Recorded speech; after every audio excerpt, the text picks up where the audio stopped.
আসসালামু আলাইকুম এভরিওয়ান, কেমন আছেন সবাই? আশা করি আলহামদুলিল্লাহ সবাই অনেক ভালো আছেন। আমিও আলহামদুলিল্লাহ আল্লাহর রহমতে ভালো আছি। তো ওয়েলকাম করছি গোধূলির সময় ইউটিউব চ্যানেল এবং গোধূলির সময় ফেসবুক পেজ থেকে। তো আজকের ভিডিওটি হচ্ছে 21শে ফেব্রুয়ারির সন্ধ্যাবেলায়।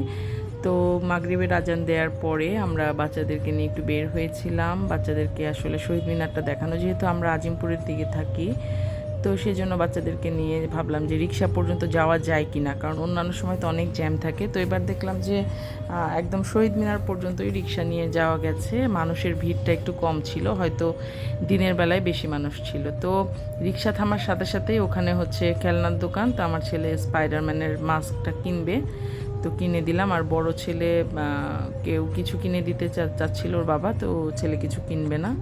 তো এই তো ওদেরকে একটু এই পতাকা আর হচ্ছে এই ব্যান্ডগুলো পরিয়ে দিলাম। তো রাত করে হলেও যে একটু ওরা জিনিসটা বুঝুক যে এই দিনটা কি হয়। তো শহীদ মিনারে আমরা আসলে ফুল দেখাতে নিয়ে এসেছিলাম, তো ততক্ষণে ফুল অনেকটাই সরিয়ে গিয়েছিল। তো শহীদ মিনারের উপরে মানুষ হাঁটাহাঁটি করছিল, খাবারের দোকান। তো যাই হোক, শেষ পর্যন্ত বাচ্চাদেরকে, বড় ছেলে তো জানেই, ওকে নিয়ে ছোটোবেলা আমরা বের হতাম, তো ছোটোজনকে এই প্রথম নিয়ে বের হওয়া। তো এখানে দেখে ছোট ছেলে হচ্ছে বায়না করতেছে যে সে আইসক্রিম খাবে, রাগ করে বসে আছে, তাকে কেন আইসক্রিম দেওয়া হচ্ছে না। তো আর বড় ছেলে হচ্ছে তার পছন্দের খাবার মোমো খাচ্ছিল, চিকেন মোমো। আর ছোট ছেলেকে বোঝানোই যাচ্ছিল না যে তুমি একটু মোমো খাও, আইসক্রিম খাওয়া যাবে না, এখন তো সিজন চেঞ্জ, ঠান্ডা লেগে যাবে। তো সে কথা শুনছেই না, রাগ করে তার বাবার সাথে বসে আছে। তো অবশেষে তাকে একটা কাপ আইসক্রিম দেওয়া হলো, যে টানা 3 দিন আইসক্রিম খাচ্ছে। আমি বলতেছিলাম যে একটা আমরা ট্যুরে গিয়েছিলাম, তো আরেকদিন বাসায়ও খেয়েছিল এনে। তো এখানে বড় ছেলে কোন আইসক্রিম খাচ্ছিল ওর পিছনে দাঁড়িয়ে দাঁড়িয়ে লুকিয়ে, যে ও দেখলে তো কোন আইসক্রিমটা দিয়ে হাত মাখাবে, এই জন্য হচ্ছে ওকে কাপ আইসক্রিম দেওয়া হয়েছিল। তো এখন ওইটার পরে সে এখন আর বাসায় যাবে না। আমি বললাম যে চলো বাসায় চলো, সে বাসায় যাবে না, সে হচ্ছে বেড়াবে। তো বেড়াবে, এখানে দুই ভাই খেললো। তো খেলার পরেও সে বাসায় যাবে না, তাকে জোর করে বাসায় নেওয়া হয়েছে। তার কাছে মনে হচ্ছে যে এটা কি, এটা তো আমাদের বাসার কাছে, এটা তো বেড়ানো না।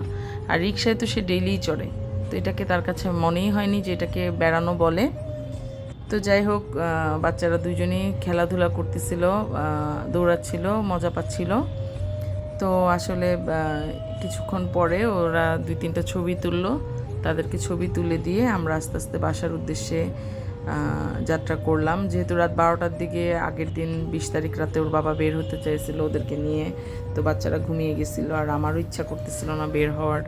পরের দিন সকালেও বের হতে চাইছিল, আমি বের হই নাই, কারণ আমার রান্না বান্না করতে হবে, বাচ্চাদের জন্য খাবার রেডি করতে হবে। তো সন্ধ্যাবেলা হচ্ছে ছোট ছেলের জন্যই বের হওয়া, যে সে ঘুরতে যাবে। তো অবশেষে হচ্ছে বেশি রাত না করে আমরা তাড়াতাড়ি বাসায় চলে আসি, কারণ যেহেতু দেশের অবস্থা এখন ভালো না, রাত করে ছিনতাই টিনতাই হয়, সেজন্য হচ্ছে তাড়াতাড়ি আমরা চলে এসেছি। তো এখানে আমার ছোট ছেলে খুবই বায়না করতেছিল যে সে বাসায় যাবে না, সে আরও ঘুরবে, বেড়াবে, দূরে বেড়াবে। তো যাই হোক, অবশেষে তাকে তার বাবা বুঝাচ্ছিল। তো পরের দিন আবার আমার ছেলের কোচিং আছে, কোচিংয়ে এক্সাম আছে, সব কিছু মিলিয়ে আমরা তাড়াতাড়ি ব্যাক করছিলাম। এই তো আমরা ফুলা রোড পার করে আমরা হচ্ছে পলাশীর দিকে যাচ্ছিলাম।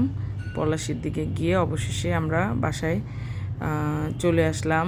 কে কে এই দিন বাচ্চাদেরকে নিয়ে ঘুরেছেন অবশ্যই কমেন্ট করে জানাবেন। আর আমার ভিডিওটি যদি ভালো লেগে থাকে আপনাদের, অবশ্যই আমার ভিডিওতে কমেন্ট করবেন, ভিডিও লাইক কমেন্ট শেয়ার দিয়ে পাশে থাকবেন, এবং আমার ইউটিউব চ্যানেলেও আপনারা ঘুরে আসবেন। সবাই ভালো থাকবেন, আল্লাহ হাফেজ।